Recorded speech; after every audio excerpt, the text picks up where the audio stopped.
What if the camera you bought is holding you back? What if the #1 recommendation on every blog is actually the worst choice for what you need?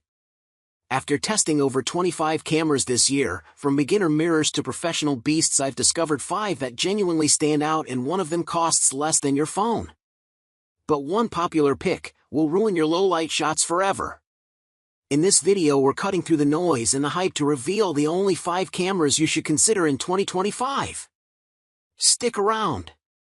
Your next perfect shot depends on it. Starting at number 1. Sony A7 IV. While it's very much in the hybrid photo/video camp, the Sony A7 IV is one of the best cameras for photography that we've tested. At this price point, you're getting a very well-built weather-sealed body, dual SD card slots with the option to use a CF Express card, in-body image stabilization, IBIS, and a high-resolution viewfinder. Beyond that, it features a fantastic backside illuminated full-frame sensor with a wide dynamic range and a 33-megapixel resolution. That's higher than most of its peers at this level, giving you a touch more leeway to crop in your images.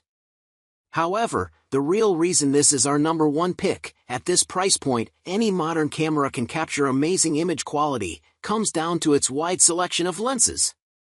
Sony's E-mount is one of the most established mirrorless lens ecosystems, with a wide range of both native and more affordable third-party options.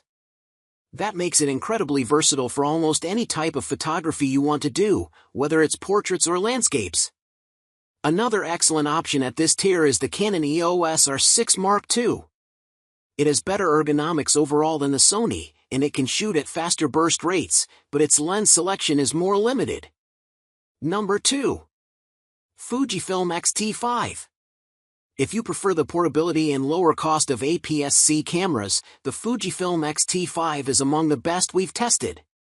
With a 40.2-megapixel APS-C sensor, it's one of the best digital cameras for photography if you're interested in landscapes or portraits, giving you a lot of room to crop your photos without losing sharpness.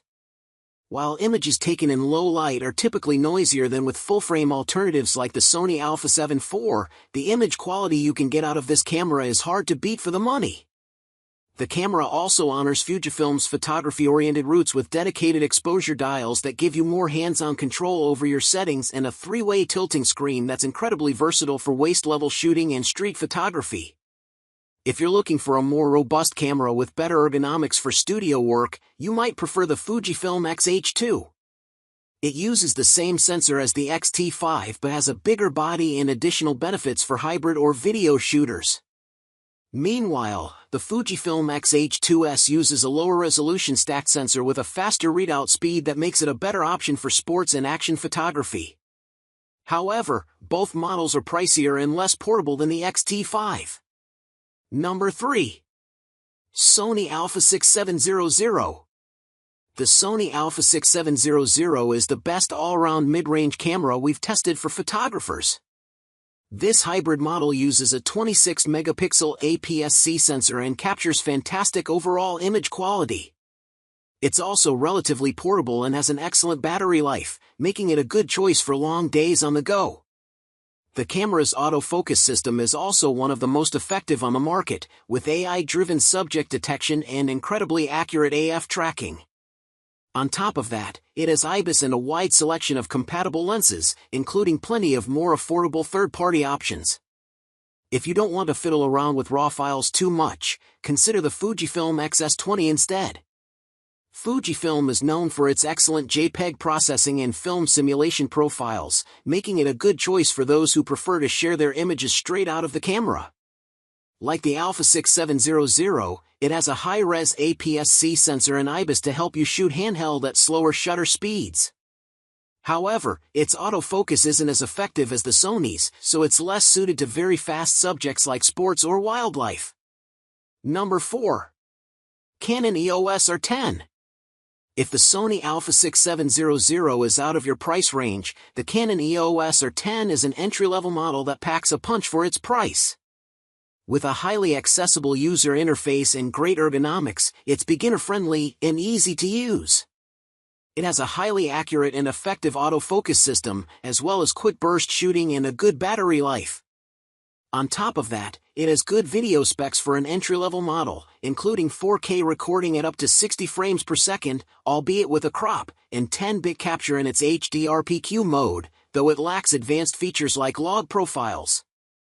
The biggest downside of the R10 is that lens selection is still relatively limited for the RF mount. If you'd prefer a more established lens ecosystem, the Fujifilm X-S10 is another great choice at this price point. It's also one of the few entry-level models with in-body image stabilization. That said, its autofocus system is less reliable, and you'll have to find one on the used market, as it's been discontinued. Number 5. Canon EOS Rebel SL3/250D. The Canon EOS Rebel SL3/250D is one of the best cameras for photographers on a tight budget. It's an older DSLR, so it lacks some of the features found on newer mirrorless models, like advanced video specs and more accurate autofocus tracking algorithms. Having said that, a DSLR is the perfect place to start for photography, especially on a budget. It isn't as portable as most mirrorless alternatives, but the SL3 is Canon's most portable DSLR, and it has a much longer battery life than its mirrorless counterparts. Plus, its sensor still captures excellent overall image quality, and its optical viewfinder gives you an unfiltered view of your subjects. Beyond that, Canon's Rebel series is compatible with EFS and EF lenses, of which there are plenty of great options, including many that are affordable for budget shooters. If you want the portability of a mirrorless camera, the budget-tier Canon EOS R50 is a good alternative to consider. It's more compact and has faster burst shooting options, but Canon's RF lens ecosystem is still being built out, so you'll have fewer lens options, making the SL3 a better value pick for photographers who are just starting out. So, which of these 5 champions is the right tool to tell your story? Whether you're a beginner or a seasoned pro, one of these will unlock your potential. Did we miss a hidden gem? Let me know your pick in the comments below. The conversation is just getting started. If this guide saved you from buying the wrong gear, do me a huge favor and hit that like button to see our full, raw test footage from each camera, subscribe and turn on notifications. You don't want to miss what we're breaking down next. All the links to check prices and specs for every single camera we talked about are waiting for you, down in the video description. Thanks for watching. Now go create something amazing.